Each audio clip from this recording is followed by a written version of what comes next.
శ్రీగురుభ్యో నమః. వాగీషాద్యాः సుమనసः సర్వార్థానాముపక్రమే యన్నత్వా కృతకృత్యాస్యుస్తన్నమామి గజాననం. శారదా శారదాంభోజవదనా వదనాంబుజే సర్వదా సర్వదాస్మాకం సన్నిధిం క్రియాత్.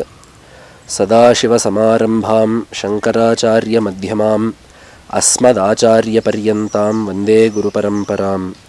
శాస్త్రాబ్ధిపారదృశ్వానం సంగహీనం తపోనిధిం భజే శ్రీ భారతీతీర్థగురుం భద్రౌఘదాయకం. విద్యా వినయసంపన్నం వీతరాగం వివేకినం వందే వేదాంతతత్వజ్ఞం విధుశేఖరభారతీం. వసుదేవసుతం దేవం కంసచాణూరమర్దనం దేవకీ పరమానందం కృష్ణం వందే జగద్గురుం. ఉభయ జగద్గురువుల పాదపద్ములకు సభక్తి శ్రద్ధంగా సాష్టాంగ ప్రణామాలను సమర్పించుకుంటూ, సమస్త లోకముల యొక్క సృష్టి స్థితి లయాలకు కారణభూతుడైన పరమాత్మ ఈ భూలోకంలో ధర్మ సంరక్షణార్థమై శ్రీకృష్ణ పరమాత్మగా అవతరించి భగవద్గీతను అర్జునుడి ద్వారా ఈ లోకానికి ఉపదేశించి, అర్జునుడికి ఉపదేశించే నెపముతో ఈ సమస్త మానవాళికి ఉపదేశించి జగద్గురువుగా కీర్తింపబడుతూ ఉన్నాడు. ఆ భగవద్గీతను మనకు మహాభారత గ్రంథం ద్వారా అందించిన వ్యాస మహర్షి కూడా అదేవిధంగా మనం జగద్గురువు అని స్మరించుకుంటున్నాము. వ్యాస మహర్షి ద్వారా మనకందిన కృష్ణ పరమాత్మ యొక్క వాక్కులకు తాత్పర్యాన్ని చక్కగా తేటతెల్లముగా వివరిస్తూ భగవద్గీతకు భాష్యం వ్రాసిన శంకర భగవత్పాదాచార్యులు కూడా జగద్గురు శబ్దంతో కీర్తింపబడుతున్నారు. ఆ భాష్యము ద్వారా ఈ భగవద్గీతను మనం తెలుసుకోవాలి అనే ఉద్దేశ్యంతో దక్షిణాంనాయ శృంగేరి శారదాపీఠం యొక్క అంగసంస్థ అయిన అహం బ్రహ్మాస్మి ద్వారా ఈ కొద్దిపాటి వారాల యొక్క ఈ గీతా జ్ఞానయజ్ఞాన్ని నిర్వహించమని చెప్పి ఈనాడు శృంగేరి శారదాపీఠాన్ని అధిష్ఠించిన జగద్గురువులు మనకి ఒక చక్కని అవకాశాన్ని అనుగ్రహించారు. వేదాంత శాస్త్రములో ప్రధానంగా 3 ప్రస్థానాలు చెప్పబడుతున్నాయి. వాటినే ప్రస్థానత్రయము అని చెప్పి మనం అంటూ ఉంటాము. అవే శృతి ప్రస్థానము, సూత్ర ప్రస్థానము, స్మృతి ప్రస్థానము అని.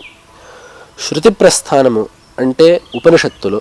అందున ప్రత్యేకించి ఏ ఉపనిషత్తులకైతే భగవత్పాదులు భాష్యం విరచించారో ఆ దశోపనిషత్తులు ఈశకేన కఠ ప్రశ్న ముండ మాండూక్య తిత్తిరి ఐతరేయంచ ఛాందోగ్యం బృహదారణ్యకం తథా అని చెప్పబడిన ఈ దశ ఉపనిషత్తులు శృతి ప్రస్థానంగా, ఉపనిషత్తు ప్రస్థానం వేదంలో ఉండే అంతభాగం, ఆ వేదాంత భాగము ఉపనిషత్ ప్రస్థానంగా చెప్పబడుతుంది.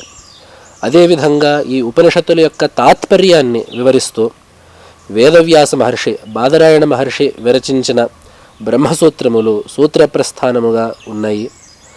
అదేవిధంగా కృష్ణ పరమాత్మ 700 శ్లోకాలు, ఆ కృష్ణార్జున సంవాదంగా ఉన్న 700 శ్లోకాలైన భగవద్గీత స్మృతి ప్రస్థానముగా లోకంలో ప్రచారమవుతుంది.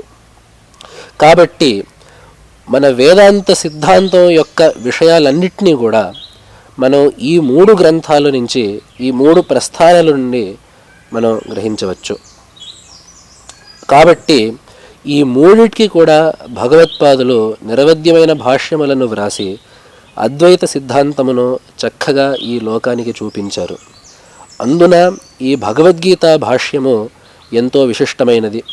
ఈ గ్రంథంలో ఏం చెప్పబడున్నది, ఈ గ్రంథం యొక్క లక్ష్యం ఏమిటి, ఈ గ్రంథం యొక్క ప్రయోజనం ఏమిటి, భగవద్గీత యొక్క ఉద్దేశ్యం ఏమిటి ఇత్యాది విషయాలను ఈ భగవద్గీత ఏ సందర్భంలో చెప్పబడింది, ఆ చెప్పబడిన వ్యక్తి యొక్క, ఆ చెప్పిన వ్యక్తి యొక్క వైశిష్ట్యం ఏమిటి, ఇట్లాంటి విషయాలన్నీ కూడా భగవత్పాదులే స్వయంగా వారి యొక్క భాష యొక్క ఉపక్రమంలో, ఆ అవతరణికలో వారే పేర్కొన్నారు. కాబట్టి జగద్గురువుల యొక్క కృపను అవలంబించుకొని ఈనాడు మనం ఆ భగవద్గీత యొక్క ఉపోద్ఘాతాన్ని భగవత్పాదుల యొక్క భాష్యం మూలకంగా మనం తెలుసుకునే ప్రయత్నం చేద్దాము. ముఖ్యంగా వేదాంత శాస్త్రం ప్రకారం ఈ లోకంలో ఉండేది రెండు పదార్థాలు. వీటిల్నే దృక్కు దృశ్యం అని చెప్పి అంటారు. అందుకనే దృగ్దృశ్య వివేకంలో కూడా విద్యారణ్యుల వారు అంటారు దృగ్బ్రహ్మ దృశ్యం మాయా అని. ఉండేది రెండు పదార్థాలు, ఒకటి చైతన్యము, ఇంకోటి జడము. ఆ చైతన్య పదార్థాన్నే దృక్కు అని చెప్పి పిలుస్తున్నాము. ఆ చైతన్యం ద్వారా చూడబడి అనుభవింపబడే ఈ జడ ప్రపంచాన్ని దృశ్యము అంటున్నాము. ఈ జడ ప్రపంచము మాయ నుండి పుట్టింది. ఈ విషయాన్ని వెల్లడిస్తూ భగవత్పాదులు గీతాభాష్యం మొదట్లో ఒక చక్కని శ్లోకాన్ని వ్రాశారు. నారాయణ పరోవ్యక్తాత్ అండమవ్యక్త సంభవం అండస్యాంతస్త్విమే లోకా సప్తద్వీపాచ మేదిని అని.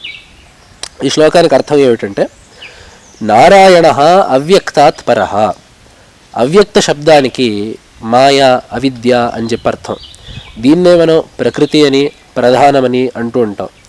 ఈ త్రిగుణాత్మికమైన మాయ కంటే నారాయణుడు పరుడు, అంటే దానికంటే వ్యతిరిక్తుడు, దానికి అందనివాడు, మాయాతీతుడు అని చెప్పడం అర్థం.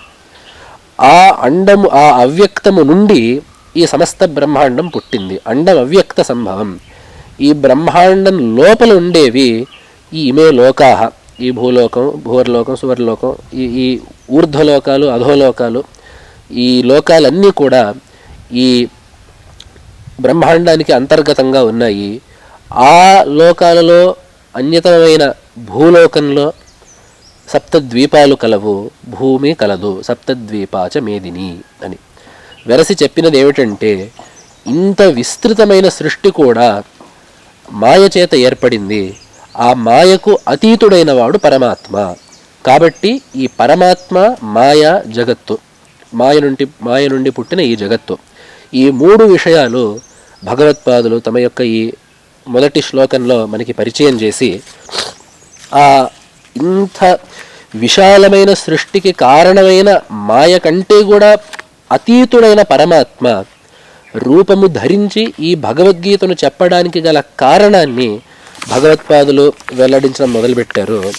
సచ భగవాన్ వాసుదేవ సృష్ట్వేదం జగత్ తస్య స్థితిం చికీర్షు మరీచ్యాదీన్ అగ్రే సృష్ట్వా ప్రజాపతిన్ ప్రవృత్తిలక్షణం ధర్మం గ్రాహయామాస వేదోక్తం తతః అన్యాశ్చ సనక సనందనాదీన్ ఉత్పాద్య నివృత్తిలక్షణం ధర్మం జ్ఞానవైరాగ్యస్వరూపం గ్రాహయామాస అని.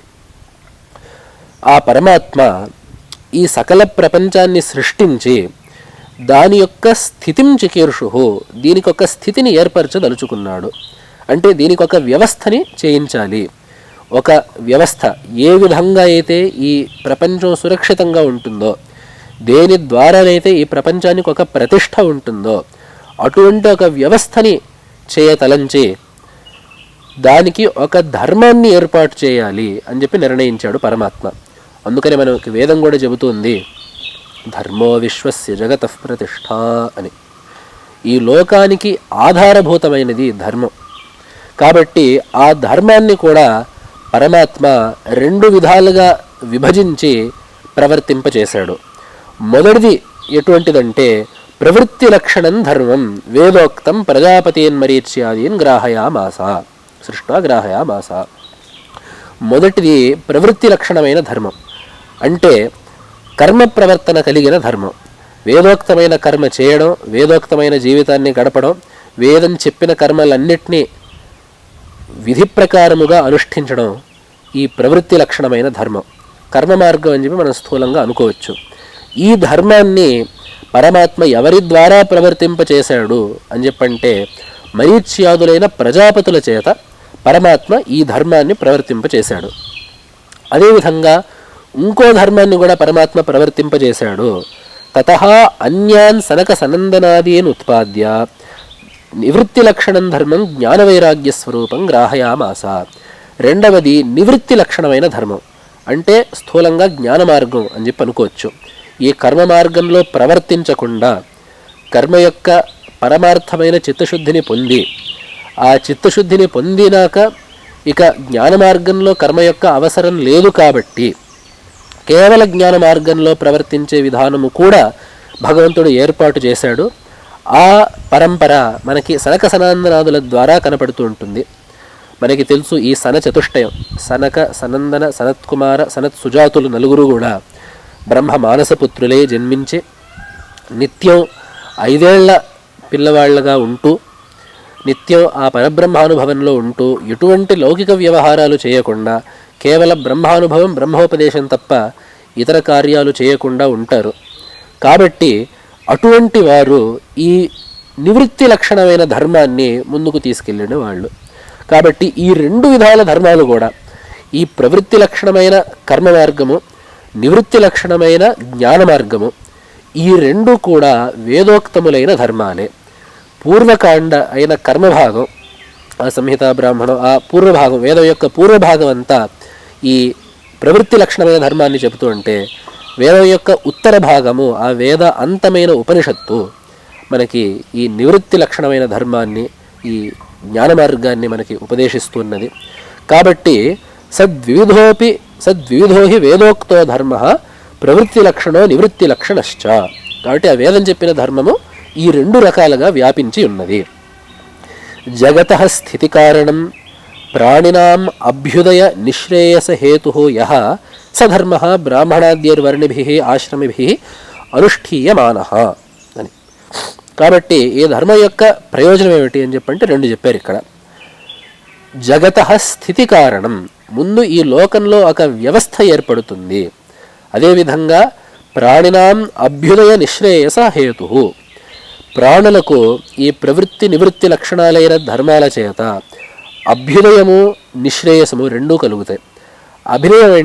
అభ్యుదయం అంటే లౌకికమైన సమృద్ధి, ధనధన్యాదులు, పశుపక్ష్యాదులు, సుఖము, సంతోషము, ఇవన్నీ కూడా ఆ చక్కని కుటుంబం, ఇల్లు, కావలసినంతగా పదార్థాలు, ద్రవ్యాలు, ఈ లౌకికమైన అభివృద్ధి అంతా కూడా అభ్యుదయము అనే శబ్దం చేత చెప్పబడుతున్నది. అదేవిధంగా పారమార్థికమైన శ్రేయస్సు, మోక్షరూపం అయిన ఆ శ్రేయస్సు, ఆ పరమపురుషార్థము నిశ్రేయస శబ్దంతో చెప్పబడుతున్నది.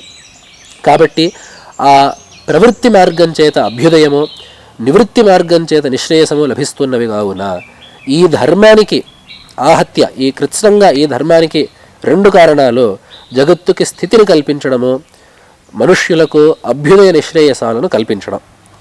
కాబట్టి ఇంత చక్కని ధర్మాన్ని భగవంతుడు ఉపదేశిస్తే మరి మళ్ళీ భగవంతుడు అవతరించి మళ్ళీ ఈ గీతని ఉపదేశించాల్సిన అవసరం ఏమొచ్చింది అని చెప్పంటే అక్కడ భగవత్పాదులు అంటున్నారు, దీర్ఘేన కాలేన అనుష్ఠాతॄణాం కామోద్భవాత్ హీయమాన విజ్ఞాన హేతుకేన అధర్మేణ అభిభూయమానే ధర్మే ప్రవర్ధమానే చాధర్మే జగత స్థితిం పరిపిపాలయేషు స ఆదికర్త నారాయణాఖ్యో విష్ణు భౌమస్య బ్రహ్మణః చ అభిరక్షణార్థం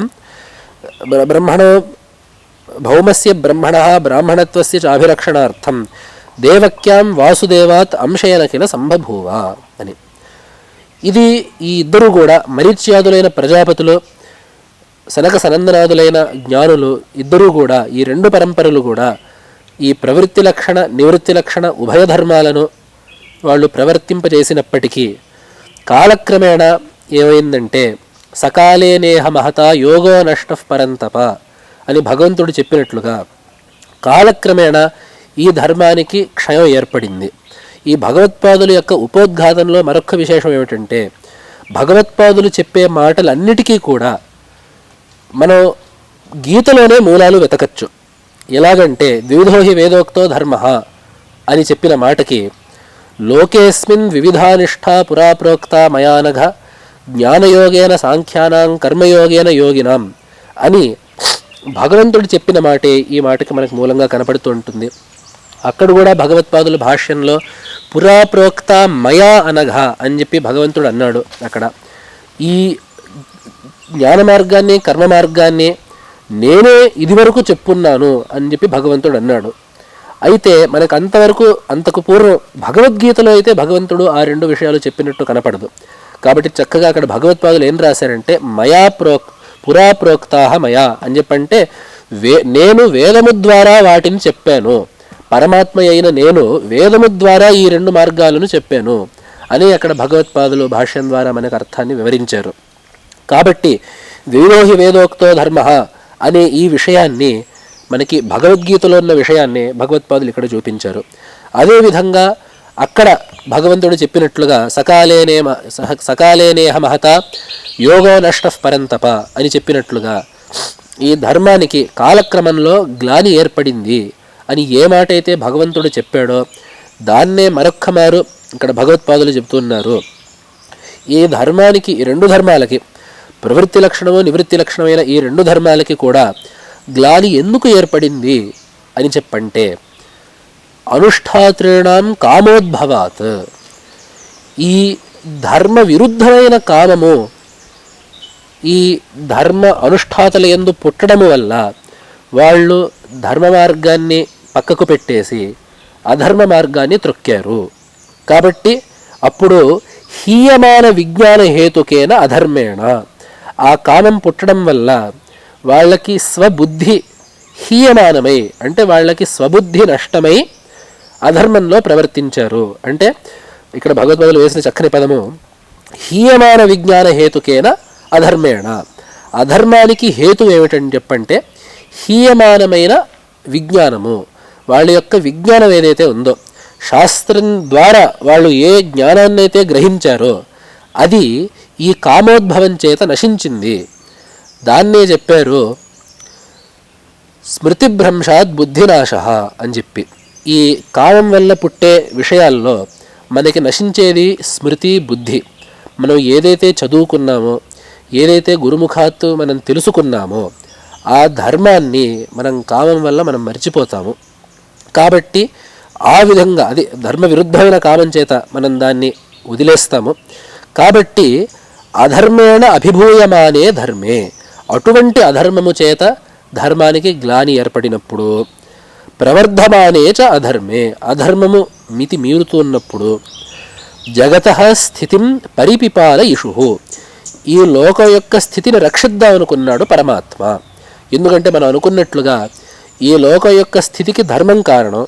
అధర్మం చేత ధర్మం దెబ్బతింటుంటే లోకం యొక్క స్థితి కూడా దెబ్బతింటుంది. కాబట్టి ధర్మ సంస్థాపన ద్వారా ఈ లోకానికి మరల స్థితిని కలిగించడానికి నిర్ణయించుకొని పరమాత్మ దేవక్యాం ఆదికర్త నారాయణాఖ్యో విష్ణు, నారాయణాది పేరులు కలిగిన సర్వవ్యాపకమైన చైతన్యము నారాయణాఖ్యో విష్ణు. ఆ చైతన్యానికి వస్తుతః నామరూపాలు లేవు. అయితే అదే నారాయణ అనే ఒక నామాన్ని ధరించి ఆదికర్త. ఈ లోకంలో చాలామంది కర్తలు ఉన్నారు. మనం చూస్తుంటాం, కుమ్మరులు ఘటానికి కర్తలు, అలాగే ఈ నేతగాళ్ళు బట్టలకి కర్తలు. అదేవిధంగా ఒక కవి ఒక కావ్యానికి కర్త అవుతాడు. కానీ ఆదికర్త, అన్నిటికీ మూల కారణమైన వాడు ఆ పరమాత్మ. ఈ జగత్తు మొత్తానికి ఆదికర్త అయిన వాడు ఆ పరమాత్మ. కాబట్టి ఆ ఆదికర్త నారాయణుడు అనే పేరు కలిగిన ఆ విష్ణువు, ఆ సర్వవ్యాపక చైతన్యము భౌమస్య బ్రహ్మణ. ఇది చాలా చక్కని మాట. భౌమస్య బ్రహ్మణ అంటే భూలోకంలో ఉండే వేదము వేద ప్రతిపాద్యమైన ధర్మం, దీని యొక్క అభిరక్షణార్థం, దాన్ని రక్షించడానికి దేవక్యాం వాసుదేవాత్ అంశేన కిల సంబభూవ. దేవకియందు, వాసుదేవుడి ద్వారా దేవకియందు ప్రవేశించి అంశ ద్వారా సంభవించాడు.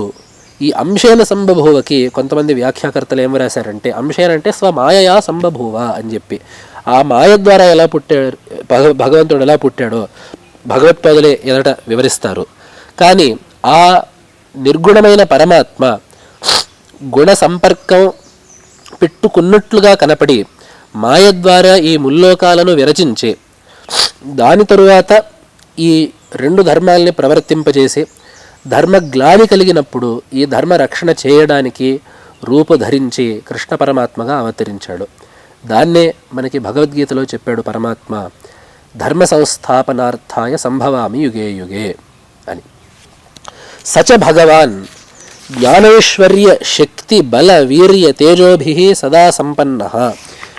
త్రిగుణాత్మికాం వైష్ణవీం స్వాం మాయాం ప్రకృతిం వశీకృత్య అజః అవ్యయః భూతానాం ఈశ్వరః నిత్యశుద్ధ బుద్ధ ముక్త స్వభావోపి సన్ స్వమాయయా దేహవానివ జాత ఇవ చ లోకానుగ్రహం కుర్వన్ లక్ష్యతే అని.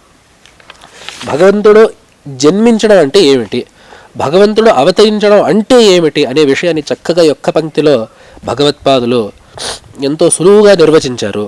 ఈ పరమాత్మ అంటే సగుణమైన ఈశ్వరుడు ఎటువంటి వాడు అని చెప్పంటే జ్ఞాన ఐశ్వర్య శక్తి బలవీర్య తేజోభి సదా సంపన్న, ఎల్లప్పుడూ జ్ఞానము ఐశ్వర్యము శక్తి మొదలైన ఆ భగ శబ్దం చేత చెప్పబడే ఆ 6 గుణాలు ఐశ్వర్యస్య సమగ్రస్య వీర్యస్య యశస శ్రియః జ్ఞాన వైరాగ్యయోశ్చైవ షణ్ణాం భగ ఇతీరణ అని చెప్పి మనకు పురాణం చెబుతున్నది. ఐశ్వర్యము, వీర్యము, యశస్సు, శోభ, జ్ఞానము, వైరాగ్యము వీటి అన్నిటికీ సమాహారంగా ఉండే పేరు ఏమిటంటే భగ అని. దాన్ని కలిగినవాడు భగవంతుడు, ఎల్లప్పుడూ కలిగినవాడు భగవంతుడు.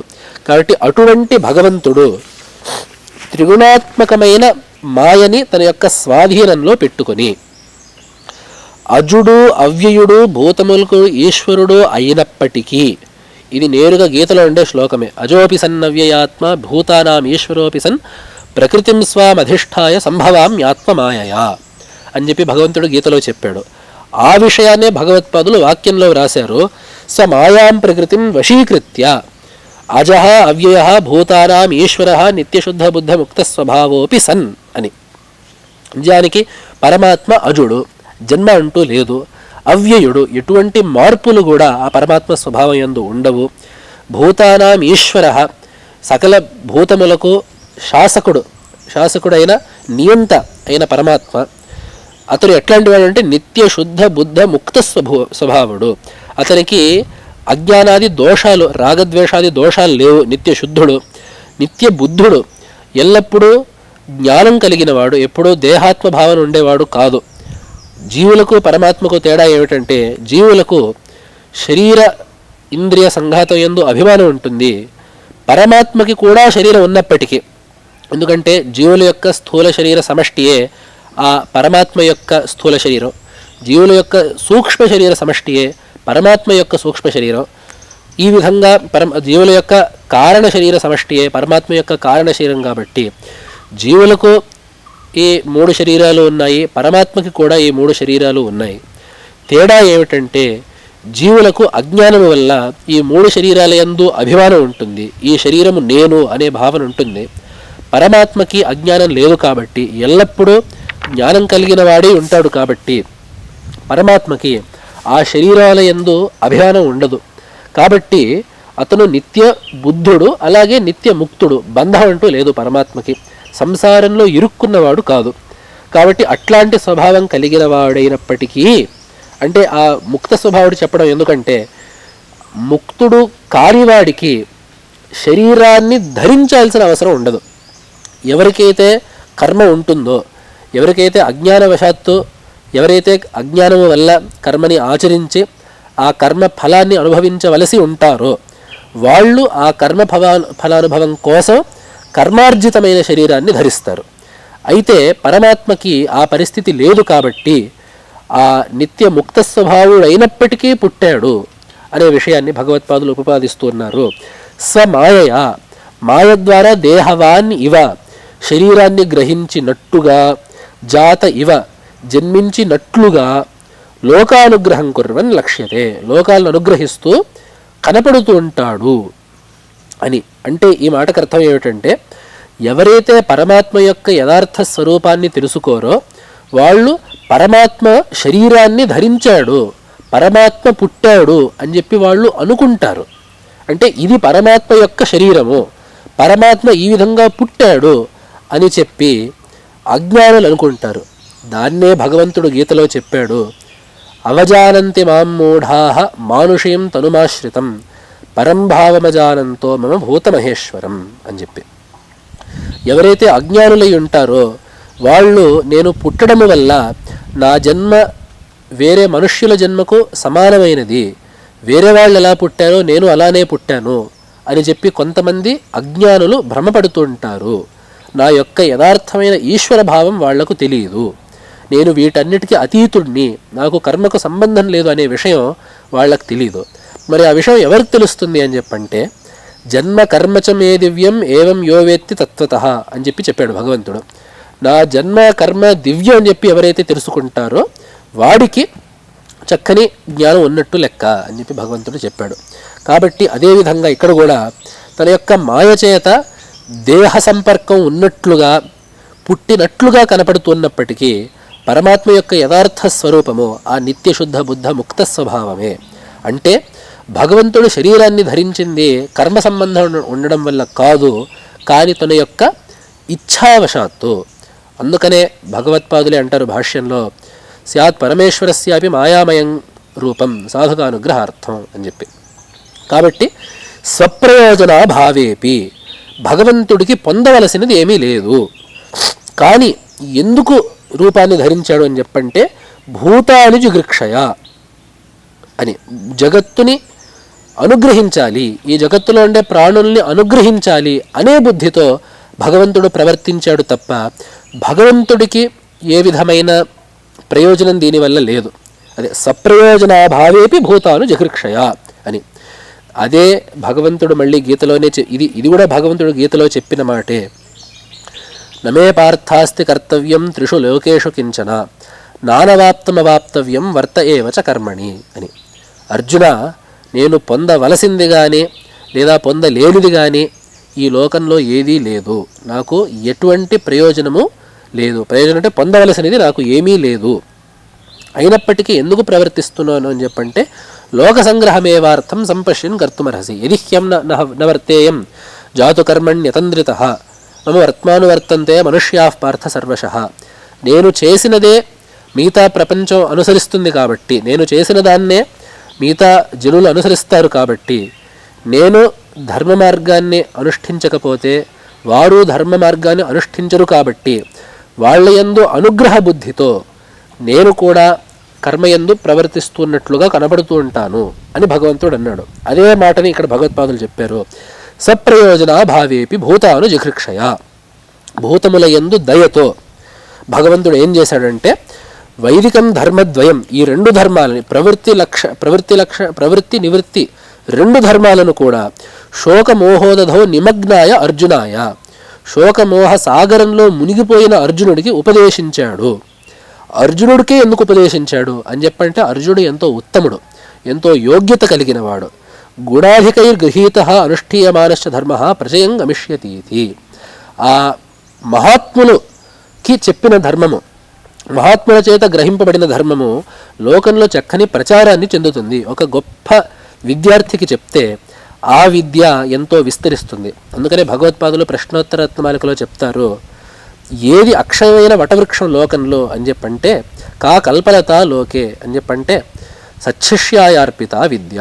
ఒక మంచి శిష్యుడిలో ఆ విద్యను పెడితే ఆ విద్య విస్తరించి మరెన్నో ప్రయోజనాలని సాధిస్తుంది. కాబట్టి చక్కని దైవీ సంపత్తు కలిగిన అర్జునుడికి ఈ ప్రవృత్తి లక్షణ నివృత్తి లక్షణ ధర్మాలను ఉపదేశించడం ద్వారా ఈ ధర్మము కూడా లోకంలో ఎంతో బహుళమైన ప్రచారాన్ని పొందుతుంది అనే ఉద్దేశ్యంతో భగవంతుడు ఈ గీతాశాస్త్రాన్ని అర్జునుడికి ఉపదేశించాడు. తద్ధర్మద్వయం భగవతా యథోపదిష్టం భగవాన్ వేదవ్యాస సర్వజ్ఞ గీతాఖ్యై సప్తభిశ్లోకశతైరుపనిబంధ అని. ఆ భగవంతుడు చెప్పింది చెప్పినట్లుగా యథోపదిష్టం, భగవంతుడు సర్వజ్ఞుడైన వేదవ్యాస మహర్షి. సర్వజ్ఞుడంటే వేదంలో చెప్పబడిన విషయాలన్నిటినీ తెలిసి, ఉపనిషత్తులన్నిటినీ తెలిసి, వాటి యొక్క హృదయాన్ని తెలిసి, వాటి యొక్క హృదయాన్ని ఆవిష్కరిస్తూ బ్రహ్మసూత్రాలను విరచించి సామాన్య జనులకు కూడా ఆ ఉపనిషత్ హృదయాన్ని తెలపడానికి, వేద ధర్మాన్ని తెలపడానికి ఇతిహాస పురాణాదుల్ని విరచించిన సర్వజ్ఞుడైన వేదవ్యాస మహర్షి 700 శ్లోకాలతో ఈ గీతను విరచించారు అని. ఈ గీతాఖ్యై సప్తభిశ్లోకశతై అని చెప్పి అన్నారు భగవత్పాదులు. అందుకనే ఈ భగవద్గీతా శాస్త్రంలో ఉండే ఒక్కొక్క శ్లోకానికి కూడా గీత అని పేరు. అందుకే మనం చివరిలో గీతాసు ఉపనిషత్సు అని చెప్పి అంటాం. అది బహువచనం వాడుతూ ఉంటాం అక్కడ, గీతలయందు అని. ఉండేదే భగవద్గీత ఒకటే పుస్తకం కదా అంటే ఈ దీంట్లో చెప్పబడే ప్రతి ఒక్క శ్లోకానికి కూడా గీత అనేదే ఒక ప్రత్యేకమైన వ్యపదేశం ఉంటుంది. కాబట్టి అటువంటి 700 శ్లోకాలను భగవంతుడు చెప్పింది చెప్పినట్లుగా వ్రాస్తూ వేదవ్యాస మహర్షి మనకి 700 శ్లోకాల యొక్క సమాహారమైన ఈ గీతాశాస్త్రాన్ని మనకి అనుగ్రహించారు. తైదం గీతాశాస్త్రం సమస్త వేదార్థ సార సంగ్రహభూతం దుర్విజ్ఞేయార్థం తదావిష్కరణాయ అనేకైః వివృత పద పదార్థ వాక్యార్థ న్యాయమపి అత్యంత విరుద్ధాన్ ఏకార్థత్వేన లౌకికైః గృహ్యమాణం ఉపలభ్య అహం వివేకతః అర్థ నిర్ధారణార్థం సంక్షేపతః వివరణం కరిష్యామి అని చెప్పి భగవత్పాదులు ఒక మాట రాసుకున్నారు. మరి మీరు దీనికి భాష్యం రాయడం ఎందుకు? భగవంతుడు చెప్పాడు, వేదవ్యాస మహర్షి వ్రాశారు, తమరు భాష్యం రాయడం ఎందుకు అని చెప్పంటే, ముందు ఈ గీతాశాస్త్రము సమస్త వేదార్థ సార సంగ్రహభూతం అయినది. వేదంలో చెప్పిన ఈ 2 ధర్మాల యొక్క సారమంతా ఈ 700 శ్లోకాల్లో ఉంది. కాబట్టి దీంట్లో ఎంతో గొప్ప అయిన విషయం ఉంది. కాబట్టి ఇది తప్పక వ్యాఖ్యేయమైన గ్రంథం. అదేవిధంగా దుర్విజ్ఞేయార్థం, ఈ గీత యొక్క అర్థాలు తెలుసుకోవడం కూడా అక్కడక్కడ అంత సులువుగా ఉండదు. ఉదాహరణకి కర్మణ్యకర్మయః పశ్యేత్ అకర్మణి చ కర్మయః సబుద్ధిమాన్ మనుష్యేషు సయుక్త కృత్స్నకర్మకృత్ అని ఒక శబ్దం ఉంది, ఒక శ్లోకం ఉంది. అక్కడ కర్మలో అకర్మనెవరైతే చూస్తారో, అకర్మలో కర్మనెవరైతే చూస్తారో అతడు కర్మను చక్కగా తెలుసుకున్నవాడు అని. దీనికి అర్థం ఏమిటి? అదేవిధంగా ఒక దగ్గర భగవంతుడు స్వధర్మే నిధనం శ్రేయ అని చెప్పి అన్నాడు. ఆ స్వధర్మాన్ని మరణాంతము అనుష్ఠించాలి, స్వధర్మంలో మరణించడమే మేలు దాన్ని వదిలేయడం కన్నా. కాబట్టి స్వధర్మాన్ని ఎన్నడూ వదలకూడదు అని చెప్పిన భగవంతుడే చివరికి సర్వధర్మాన్ పరిత్యజ్య, అన్ని ధర్మాలను వదిలిపెట్టి మామేకం శరణం వ్రజ, నన్ను శరణ పొందు అని చెప్పి అన్నాడు. ఇక్కడ వాక్యాలకి విరోధం లేదా ఇత్యాది అనేక సందేహాలు కలిగించే వాక్యాలు ఉన్నాయి. అందుకనే ఈ గీతాశాస్త్రము దుర్విజ్ఞేయ అర్థము, దీని యొక్క అర్థము ఎంతో దుర్విజ్ఞేయము, తెలుసుకోవడానికి చాలా కష్టము. ఇంకో విషయం ఏంది ఏమిటంటే, చాలామంది లౌకికై విరుద్ధానేకార్థత్వేన, విరుద్ధములు అనేకములైన అర్థములుగా గృహ్యమాణం. కాబట్టి చాలామంది దీనికి రకరకాల వ్యాఖ్యలు రాసి రకరకాల అర్థాలు చెప్పి రకరకాల ఏవో మాటలు దీనికి అర్థాలుగా ప్రచారం చేసి ఏవో వివరణలు దీనికి ఇస్తున్నారు. దాన్ని మేము చూసి వివేకతః అర్థ నిర్ధారణార్థం, వాటిని చక్కగా వివేచన చేసి అర్థాన్ని నిర్ధారణ చేయడానికి సంక్షేపతః వివరణం కరిష్యామి, సంక్షేపంగా ఈ భగవద్గీత శాస్త్రాన్ని వివరిస్తాను అని చెప్పి భగవత్పాదులు ఈ భగవద్గీత భాష్యం యొక్క ప్రయోజనాన్ని కూడా చక్కగా వ్రాశారు. అయితే ఇప్పుడు మనం అనుకోవాలి, గీతాశాస్త్రం యొక్క ప్రయోజనం ఏమిటి? మామూలుగా ప్రవృత్తి నివృత్తి లక్షణ ధర్మ రక్షణార్థం భగవంతుడు ఈ గీతాశాస్త్రాన్ని చెప్పాడు అర్జునుడికి, ఇంతవరకు బాగానే ఉంది. అయితే ఈ శాస్త్రం యొక్క ప్రయోజనం ఏ స్వరూపంగా ఉంటుంది? ఆ 2 ధర్మాల యొక్క అనుష్ఠానమా, ఆ 2 ధర్మాల యొక్క వివేకమా, ఒక ధర్మాన్ని తీసుకొని ఇంకో ధర్మం వదిలేయాలా, 2 ధర్మాలు యుగపత్తు అనుష్ఠించాలా, ఏమిటి ఈ గీత యొక్క ప్రయోజనం, ఈ గీత మనకి ఏం చెబుతోంది అనే విషయాన్ని కూడా భగవత్పాదులు చక్కగా వ్రాస్తూ మనకి చెబుతూ ఉన్నారు. తస్యాస్య శాస్త్రస్య సంక్షేపతః ప్రయోజనం, ఈ శాస్త్రానికి సంక్షేపంగా ఏమిటి ప్రయోజనం అని చెప్పాలంటే, పరం నిశ్రేయసం సహేతుకస్య సంసారస్య అత్యంతోపరమ లక్షణం అని. పరం నిశ్రేయసం, పరమ పురుషార్థమైన మోక్షమే ఈ శాస్త్రానికి ప్రయోజనం. ఆ మోక్షం ఎలా ఉంటుంది అని చెప్పంటే, సహేతుకస్య సంసారస్య, కారణముతో కూడిన సంసారం అంటే మనం అనుకున్నట్లుగా అండం అవ్యక్త సంభవం అనుకున్నట్లుగా ఆ కారణమైన అవ్యక్తమైన మాయ, అదేవిధంగా దాని నుండి పుట్టిన ఈ సమస్త సంసారం, ఈ ప్రపంచం అంతా, ఈ 2 ఆ సహేతుకస్య సంసారస్య అత్యంత ఉపరమ లక్షణం. ఇదంతా కూడా ఉపరమించడము, ఇదంతా శమించడము, ఆ అజ్ఞానజన్యమైన ఈ సమస్త సంసారము, ఈ 2 కూడా అణచబడుతాయి, ఈ 2 కూడా నివృత్తమవుతాయి, ఈ 2 కూడా వెనుతిరిగిపోతాయి అనేది ఆ మోక్ష యొక్క స్వరూపం. ఎటువంటి అజ్ఞానం లేకుండా, ఎటువంటి దుఃఖ సంస్పర్శ లేకుండా ఉండడము, అటువంటి నిత్య ఆనందమైన సంస్థితి ఏదైతే ఉందో అటువంటి పరమపురుషార్థమైన మోక్షమే ఈ శాస్త్రానికి ప్రయోజనం. తచ్చ సర్వకర్మ సన్యాస పూర్వకాత్ ఆత్మజ్ఞాన నిష్ఠ రూపాత్ ధర్మాత్ భవతి. కర్మ సన్యాస రూపమైన ఆత్మజ్ఞాన రూపమైన ధర్మము నుండి, కర్మ సన్యాస పూర్వకమైన ఆత్మజ్ఞాన రూపమైన ధర్మం నుండి ఇటువంటి సమస్త సంసార నివర్తనము అజ్ఞాన నాశము కలుగుతాయి. అంటే కర్మ సన్యాసమును చేసి అటుపై జ్ఞానము పొందడము వల్ల ఈ సమస్త అజ్ఞానము ఈ సమస్త సంసారం కూడా శమిస్తాయి అని. అదే మనకి వేదం కూడా చెబుతుంది, జ్ఞానాదేవతు కైవల్యం నాణ్యఃపంథా విద్యతేయనాయ తమేవం విదిత్వా అమృతత్వమేతి మొదలైన ఉపనిషద్వాక్యాలు. ఇటువంటి ఉపనిషద్వాక్యాలన్నీ కూడా ఈ జ్ఞానం ఒక్కటే అజ్ఞానం యొక్క నివర్తకము. అందుకనే మనకి వివరణాచార్యుల వాక్యం కూడా ఉంది, జ్ఞానం అజ్ఞానస్య ఏవ నివర్తకం అని చెప్పి.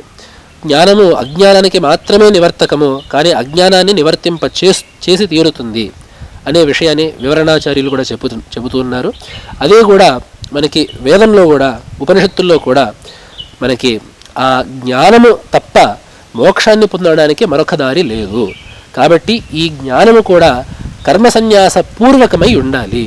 కర్మములను ఆచరించి తదుపరి వాటిని సన్యసించి తదుపరి జ్ఞానాన్ని పొందాలి అనేది ఈ అజ్ఞాన నాశానికి రాచవాట. కాబట్టి అక్కడ తథా ఇవమేవ గీతార్థం ధర్మముద్దిశ్య, ఈ విషయాన్నే గీతలో భగవంతుడు చెబుతూ భగవతైవ ఉక్తం సహి ధర్మస్సుపర్యాప్తః బ్రహ్మణః పర్యవేదనే ఇత్యనుగీతాసు.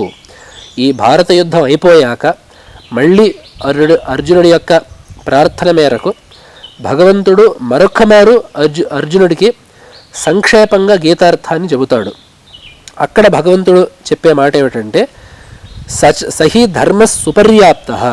ఏమిటి ఈ ధర్మం అంటే కర్మ సన్యాసపూర్వకమైన ఆత్మజ్ఞాన నిష్ఠ రూపమైన ధర్మం. అంటే సన్యాసపూర్వక ఆత్మజ్ఞాన నిష్ఠ అనేది ఏదైతే ఉందో అది సుపర్యాప్త బ్రహ్మణ పర్యవేదనే. ఆ జ్ఞాన మార్గం అది ఆ యొక్క ప్రవృత్తి ఏదైతే ఉందో కర్మ సన్యాసపూర్వక జ్ఞాన మార్గ ప్రవృత్తి బ్రహ్మణ పర్యవేదనే పర్యాప్తం, బ్రహ్మజ్ఞానాన్ని కలిగించడానికి దక్షమైనది సమర్థమైనది అని చెప్పి భగవంతుడు చెప్పాడు. తత్రైవ చోక్తం నైవ ధర్మీ నచాధర్మీ నచైవ హి శుభాశుభి యస్యాదేకాసనే లీనః తూష్ణీం కించిద్ అచింతయన్ జ్ఞానం సన్యాస లక్షణం అని మొదలైన కొన్ని శ్లోకాలు ఈ విషయాన్ని చెప్పే మరికొన్ని శ్లోకాలని భగవత్పాదులు చూపించారు. ఇహాపి చాంతే ఉక్తం అర్జునాయ, ఈ గీతాశాస్త్రంలో కూడా భగవంతుడే స్వయాన అర్జునుడికి చెప్పాడు, సర్వధర్మాన్ పరిత్యజ్య మామేకం శరణం వ్రజ ఇతి అని. సర్వధర్మాన్ పరిత్యజ్య అంటే కర్మ మార్గాన్ని పరిత్యజించి మామేకం శరణం వ్రజ, ఆత్మస్వరూపమైన నన్ను మాత్రమే తెలుసుకోవడానికి ప్రవర్తించు అంటే జ్ఞాన మార్గంలో ప్రవర్తించు అని. కాబట్టి ఏతావతా తేలేదేమిటంటే గీతలో కర్మ మార్గాన్ని అనుష్ఠించి కర్మ సన్యాసము చేసి జ్ఞాన మార్గంలో పురుషుడు ప్రవర్తించి మోక్షాన్ని పొందాలి అనేది గీత చెబుతున్న మాట. కర్మములను అనుష్ఠించకుండా కర్మ సన్యాసం అనేది కుదరదు. కాబట్టి ఈ మోక్షాన్ని కలిగించేది జ్ఞాన మార్గం కాబట్టి జ్ఞాన మార్గం మాత్రమే ఉపాదేయము, కర్మ మార్గానికి స్థానం లేదు అనే మాట అత్యంతం అసంగతం. ఆ విషయాన్ని కూడా భగవత్పాదులు ముందు వివరిస్తున్నారు.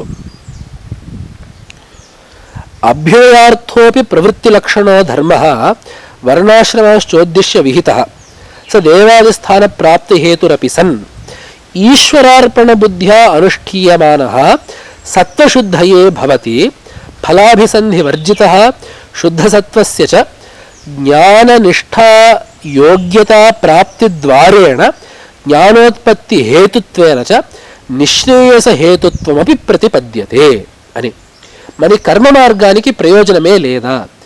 జ్ఞానానికి సంసార నాశాన్ని అజ్ఞాన నాశాన్ని కలిగించే జ్ఞానానికి కర్మ సన్యాసపూర్వకమైన జ్ఞాన మార్గం కావాలంటే మరి కర్మ మార్గానికి స్థానమే లేదా, ప్రయోజనమే లేదా అంటే అక్కడ భగవత్పాదులు వ్రాస్తున్నారు అభ్యుదయార్థోపి ప్రవృత్తి లక్షణో ధర్మ. యద్యపి కర్మ మార్గానికి సామాన్యమైన ప్రయోజనం లౌకికమైన అభివృద్ధి.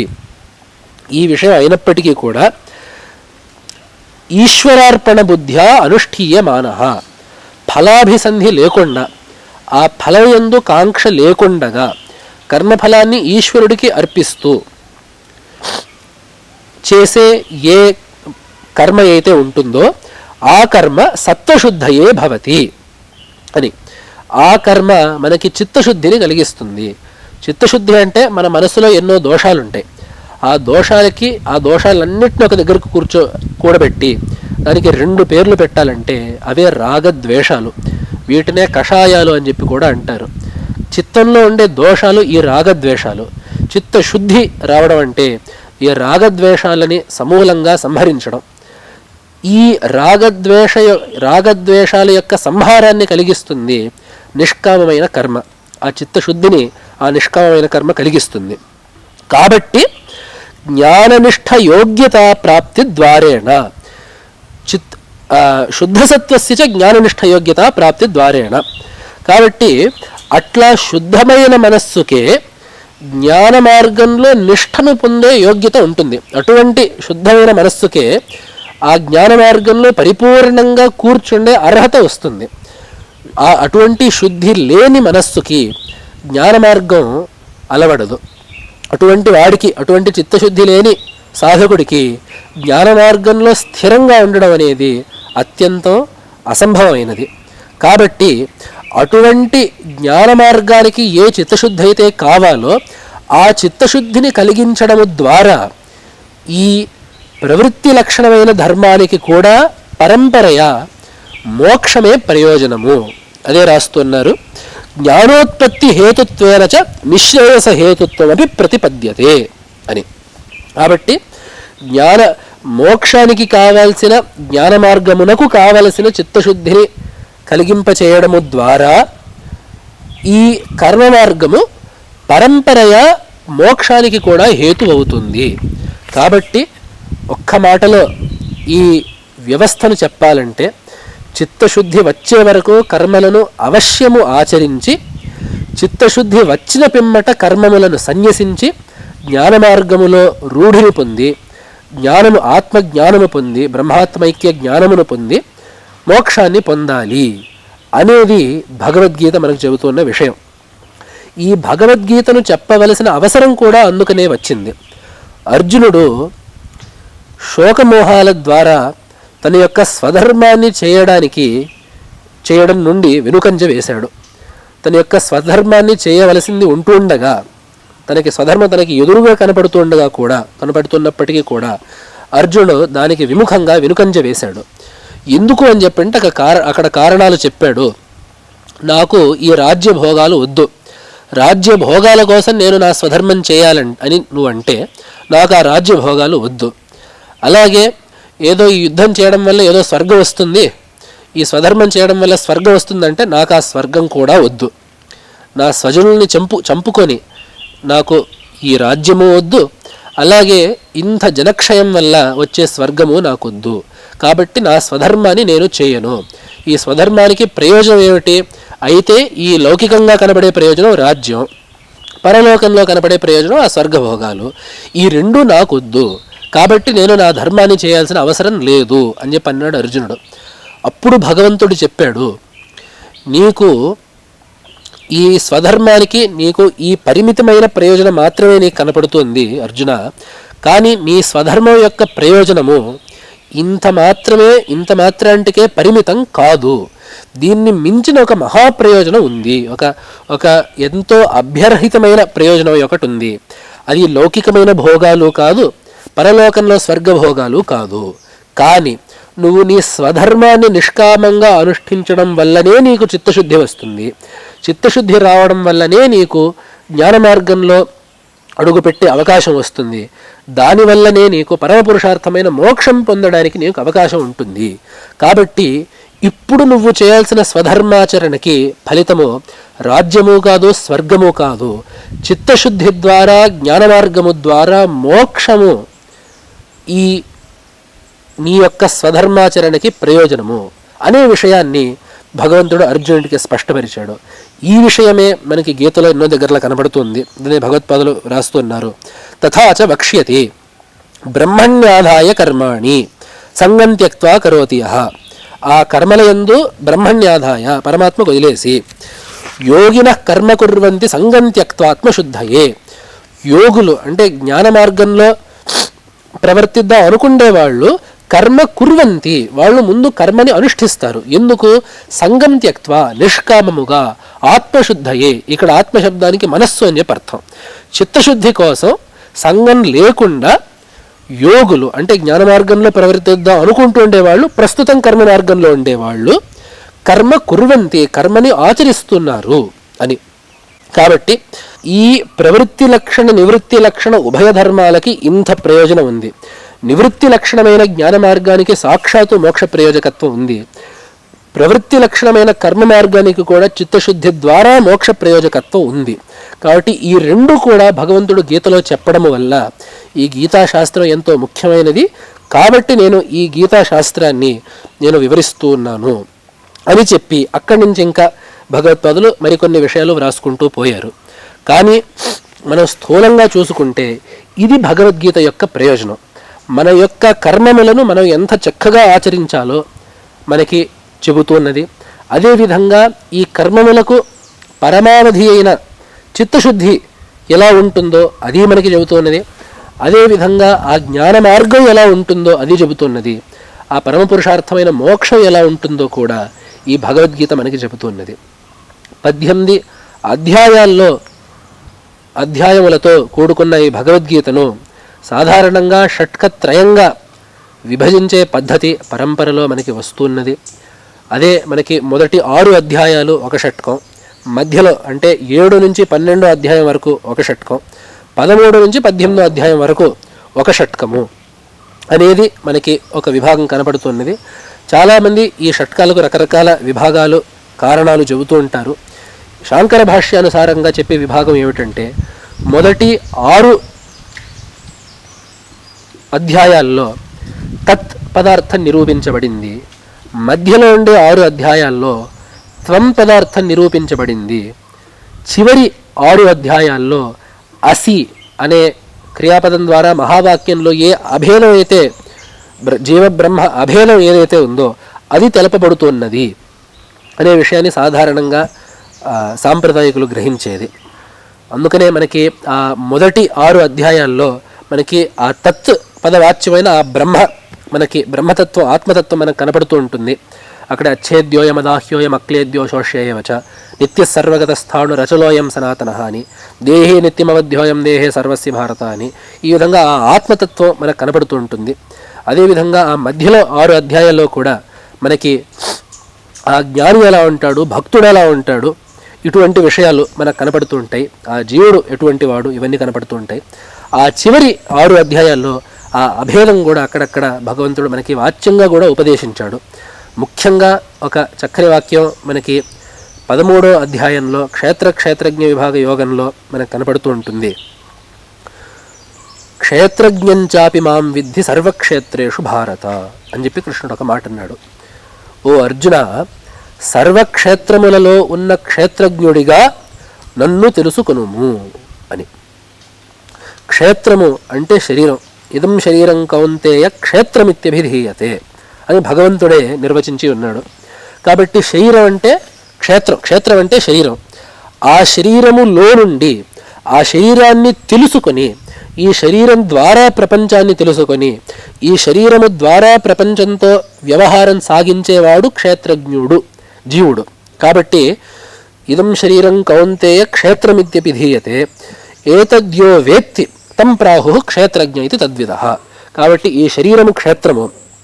ఆ శరీరాన్ని తెలిసి అంటే ఈ శరీరము నాది అనే శరీరాన్ని అనుభవించి తద్వారా ఆ శరీరేంద్రియముల ద్వారా ప్రపంచంతో వ్యవహారం సాగించేవాడు జీవుడు. కాబట్టి ఈ జీవుడనేవాడు క్షేత్రజ్ఞ శబ్దంతో చెప్పబడుతున్నాడు. సర్వక్షేత్రేషు అన్ని క్షేత్రములలో అన్ని శరీరాల్లో అంతర్గతమైన క్షేత్రజ్ఞుడు ఎవరైతే ఉన్నారో, అన్ని శరీరముల లోపు ఏ జీవుడైతే ఉన్నాడో క్షేత్రజ్ఞంచాపి మాం విద్ధి అని చెప్పి పరమాత్మ అంటున్నాడు. మా అస్మత్ శబ్దం ఎక్కడెక్కడైతే భగవంతుడు గీతలో నేను అని చెప్పి అంటాడో అక్కడంతా కూడా భగవంతుడు దేవకీ వాసుదేవుల యొక్క పుత్రుడు, రుక్మిణి పతి, అర్జునుడికి బావ అయిన కృష్ణుడు అని అర్థం కానే కాదక్కడ. ఎందుకంటే భగవంతుడు స్వయంగా తానెవరో ఎన్నో దగ్గరలు చెప్పుకున్నాడు. నాకు ఆద్యంతాలు లేవు, నాకు జన్మలు లేవు, జన్మకర్మచమే దివ్యం, ఇట్లాంటి మాటలు ఎవరైతే చెప్పారో, ఏ ఆదినారాయణ సహి ఆదికర్త నారాయణాఖ్య అని చెప్పి ఏ పరమాత్మ అయితే చెప్పారో ఆ పరమాత్మ ఎవరైతే రూపు ధరించి అవతారాదులు చేస్తున్నారో ఆ పరమాత్మగా భగవంతుడు గీతలో మాట్లాడుతున్నాడు తప్ప కృష్ణుడనే దేవతగా, కృష్ణుడనే వ్యక్తిగా మాట్లాడట్లేదు అక్కడ. అందుకనే భగవంతుడు చెప్పాడు వృష్ణీనాం వాసుదేవోస్మి పాండవానాం ధనంజయ అని. కాబట్టి ఆ ఏ పరమాత్మ యొక్క అవతారము కృష్ణుడో ఆ పరమాత్మ భగవద్గీత చెబుతున్నది. కాబట్టి ఎక్కడైతే గీతలో నేను, నా చేత, మయా, మే, మహ్యం, మమ, అహం, మాం ఇటువంటి శబ్దాలు ఎక్కడెక్కడైతే కనపడతాయో అక్కడంతా మనము శుద్ధమైన పరమాత్మని గ్రహించాలి తప్ప ఫలాని కృష్ణ నామధేయము ధరించి 2 చేతులు 2 కాళ్ళు ఉన్న రూపము అని చెప్పి గ్రహించకూడదు.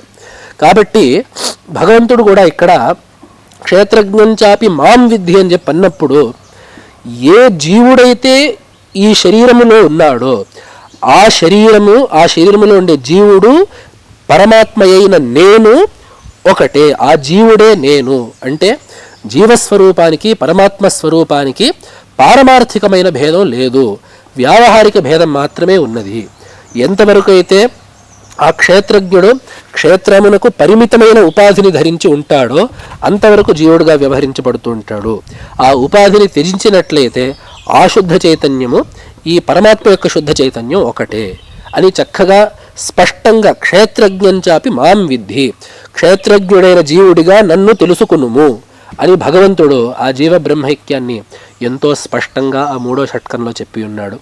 కాబట్టి అంతటి చక్కని గీతాశాస్త్రాన్ని మనం కొంతకాలం పాటు చర్చించుకుండే అవకాశాన్ని జగద్గురువులు మనకి అనుగ్రహించారు. అదీ కాక ఈ గీతాశాస్త్ర యొక్క ప్రయోజనము ఈ అర్థాన్ని తెలుసుకొని మనం ఆచరించడం.